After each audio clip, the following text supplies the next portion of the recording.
Good evening, good morning, good afternoon. I'm alive from Fiber Heart, children of God, and that's you, and that's you, and that's me. I hope. So some fortune messages. It's kind of cute. This is hippos. Well, they can only share a fortune cookie, but with me, or John. So it says you will bring sunshine into someone's life. That's hippos. And they sure are a big ball of sunshine. Oh, I hate doing videos and it starts to just get really weird. The road to glory will be rocky but fulfilling. A pleasant surprise is in store for you soon. Oh, I hope so. Because this has been a different kind of one. So this will get a little bit bratty. I'm going to call some names out because it's very necessary. One might ask, when did what start where? It's been going on for so many years with the county that it would be nearly impossible for me to give you like an exact date. But the main one was when I was hired on call I got hired in December 1999. My son was barely a year and a half.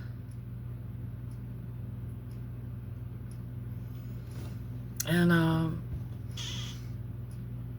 the ex was so scary, it was unreal. And he got one of those, she's like a big time dyke, and she's horrible. She literally protects predators in the county. I've seen her do it like a number of times. Different cases. So, what was her name? Leslie. The grandpa pervert rapist, he would use her too, to get off on that side of the family. So he was like a Leslie. She's like a big old dyke, flaring dyke, motorcycle whole nine with the dyke cop girlfriend or something. They're quite the operation. But they like hate pretty women or something too, I noticed when I was young. Not that would be the case now, but man, she couldn't wait to try to fry me. But they did. They were able to lose the divorce. And then, this is back in 2000. So they lost the divorce in 2002, redid one. And, because that would cover a lot of PPOs and court complaints. I want to come up with funny names for Monroe, but it's not funny to me. So, I know a lot of big names. I hung out with people that had power in this town. I saw what happened to a lot of their children, the ones that wanted help. All right, so we got these phone stalkers today, literally, and the dogs. The first video I tried to do, and so I won't re-record. So I am going to mention some names. So now, so I would have been hired but I was only on call. Okay, so and immediately it was just kind of like a predatory invitation party. The supervisor, a large black man, he was inappropriate and everywhere. They did Googling comments. I was so scared at work, it wasn't even funny. Then the kids started opening up to me when I was on calls. That got real interesting real quick. I tried to talk with one coworker who I went to school with. I've mentioned this story before. Once she was pissed at me for bringing up these concerns. I just didn't take any more calls to go to work. Then the men that were the rapists that were hired in federally would follow me around town. And back then, there was barely any traffic, there was barely any people, so it was pretty obvious. And then they drugged me once, and then I got group raped at the one guy's apartment. I think they followed me to McGady's. So Mr. McGady's had made an offer to me after I left my first husband that if I wanted the job or I wanted to be promoted or I wanted to keep it, I had to pretty much do stuff to him.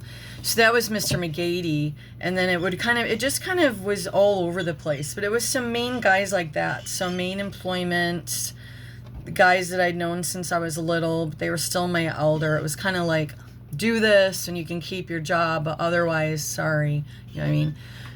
So then those perverts got paranoid, and then they would send out more cops, and it was just a big old mess. The Kotchers are involved, Brownie, Stan, the Leonards. Most of this is coming from their paranoia base because of what they cover in this town. I think the Leonards pretty much just kind of had to get up and out of here after what was done to Sean with the police and the threats and their cohesion to hide videos and to do videos of youth. And then what they did is they threw him in the clinker for life and blamed everything on him. But actually the video cameras and all of those things were actually ownership of the police department. So there we're only up into 2009. I was trying to get my son protected through the courts again. That was pretty funny. I would literally have cops look at me and say, we don't really care. They didn't care we were being stalked. So then we knew that it was the police, right? And then it's through the guy that raised me too.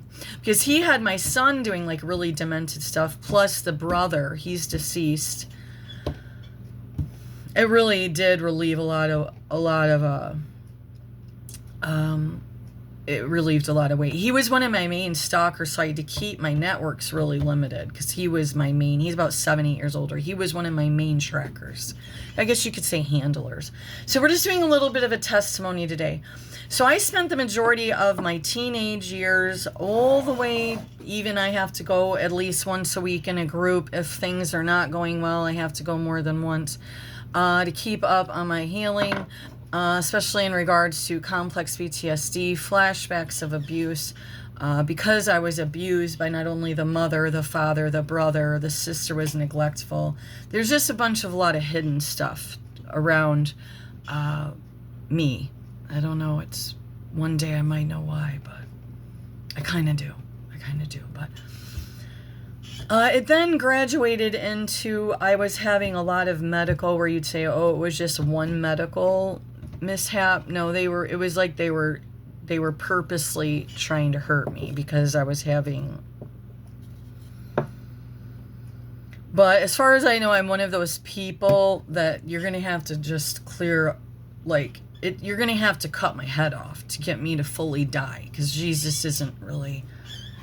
There's a little more going on there than any of us really want to know. But I believe that I'm one of the groups of children that was kind of planted in certain families, and we're kind of just here to raise the roof.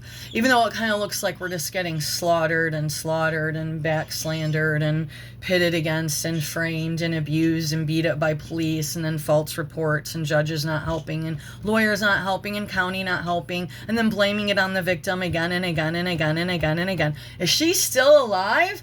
You know, it's kind of like that. So then they started doing murder for hires. That's where we are. Okay, so, but what is one of the biggest tokens, one of the biggest golden nuggets that Jesus showed me of this town?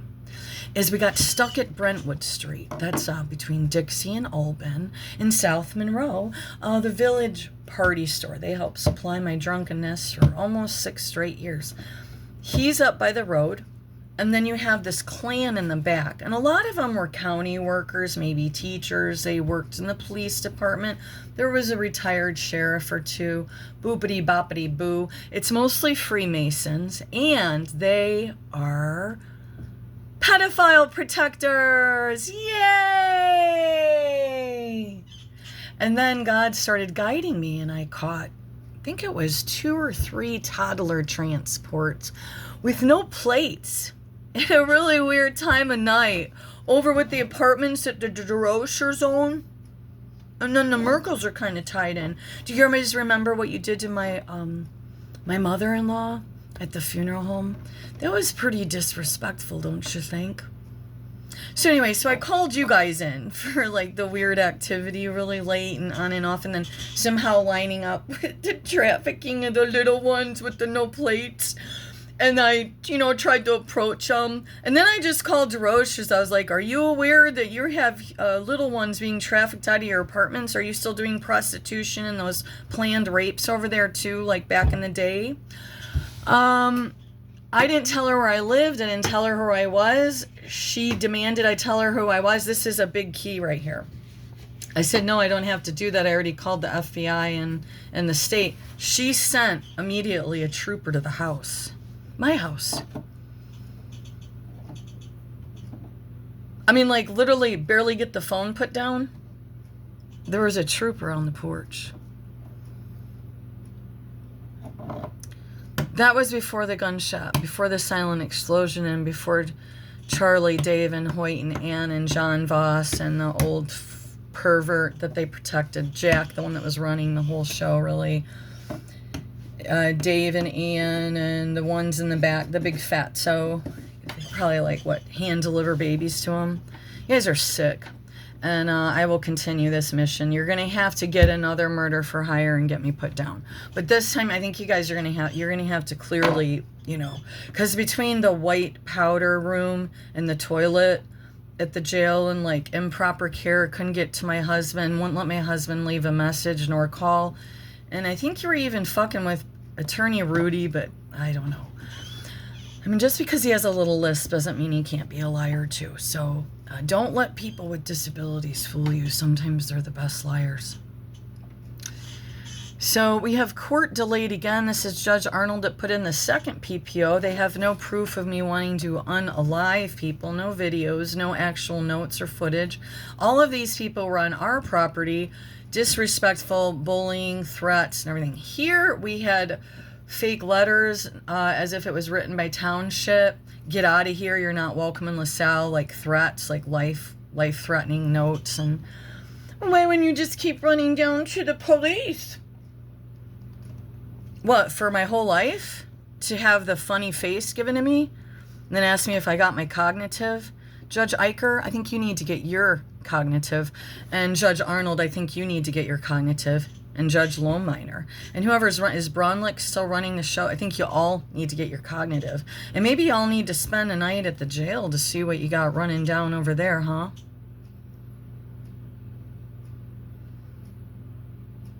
Okay, all right. I guess you could say it's last call. It's last call. So you were able to allow these PPOs through to get them through to the state full of lies again. Is any of my ex-in-laws or anything involved? Is Chris still kind of stirring? She's always stirring the pot.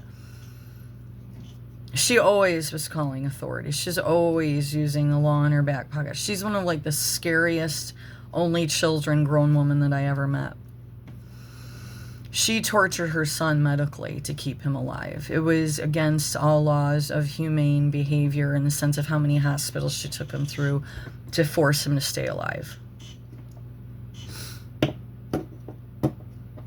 That's a human torture. I'm sorry. Don't give me the spiel about if it was my baby, I would do the same thing. No. As horribly wrenching as it would be to put my only child down, or meaning like let him, like he's already dead, but I'm going to try to keep him alive. I would never, ever, ever take God's, like I would never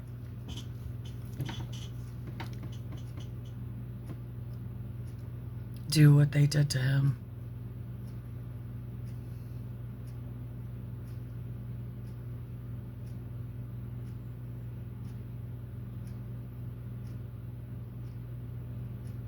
It was all based in guilt. She treated him like a bag of shit for years. In front of my son even. He'd come home almost crying. He's like, I can't go back. And there was other weird stuff going on, so then Chris blamed me for that too. And she just treated him the little I could get a hold of my nephew at that time. And then to watch that torture they did to him.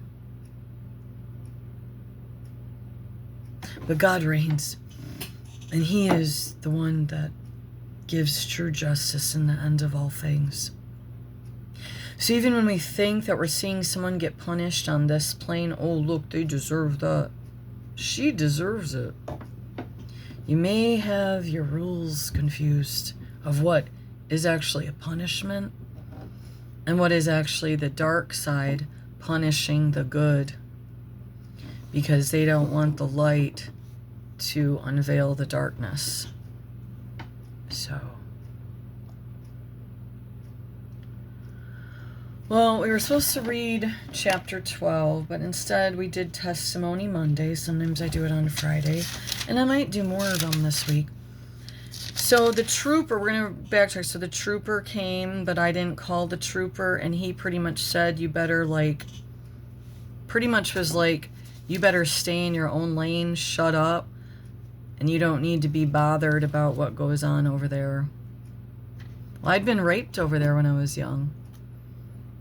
So by the people that worked at the Juvenile Center. And then seeing, you know, I could deal with that. It was in the past, right? But if I see a bunch of little toddlers jumping out of a car late at night, and there's some weird Greek guy, and there's no plates, and there's a lot of traffic going, and then there's this other group of kids, and Phil's out just having a great old time watching this event, and then you guys are sick. You guys are sick, and you're gonna have to get your funds together and get me fully put down. If you want to lock me up, that's fine. That's fine. If that's what you insist on doing. I mean, Jesus will not be the happiest, because this is just simply too many times in a row to blame one woman for all you sickos. So, I have many more stories than that to share. I mean, must we? I hope not. So what I'm going to say is John, end of 12 into 13.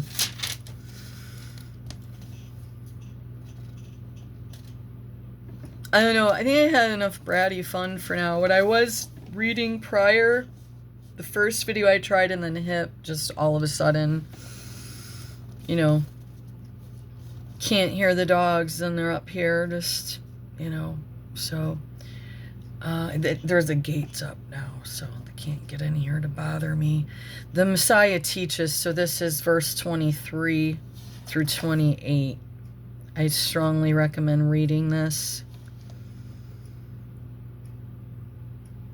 And if we as a world keep protecting the wrong shit,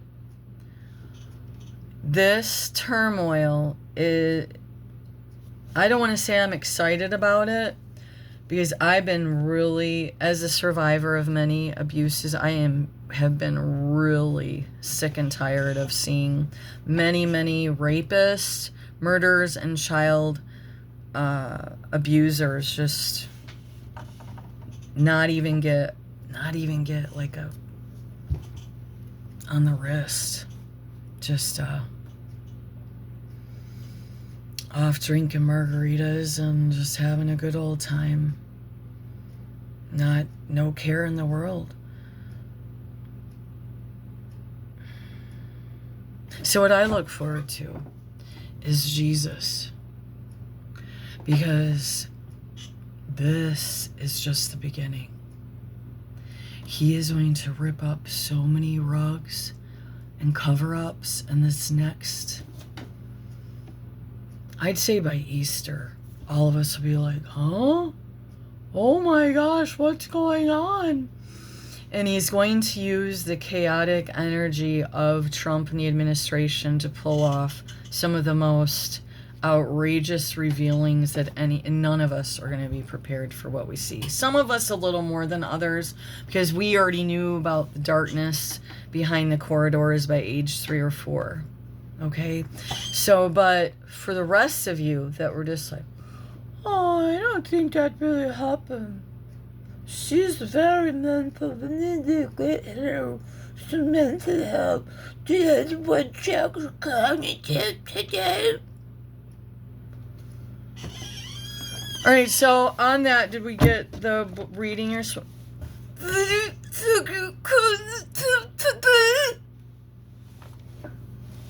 Well, I think you should check their cognitive today. Judge Lohmeyer, Judge Arnold, Judge Eicher. You're letting Charlie work at the college.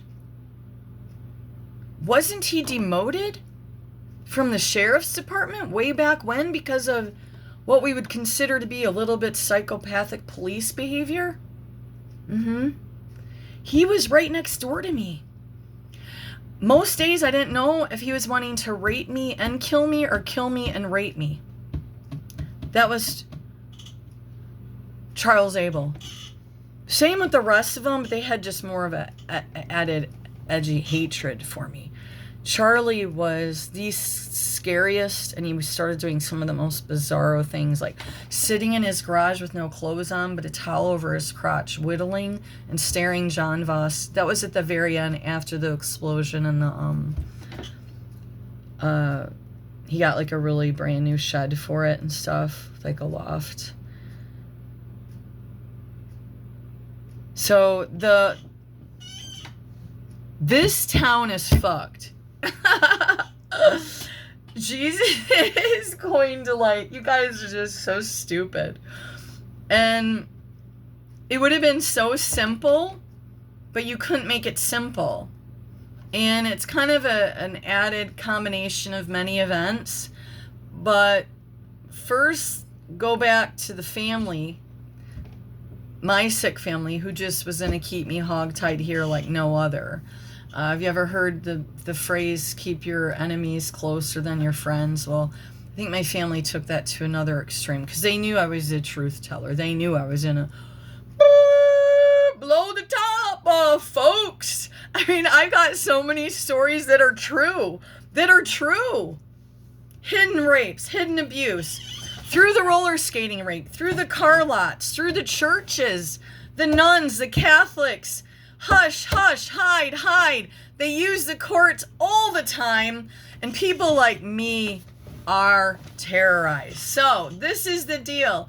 Hallelujah, Jesus! You're all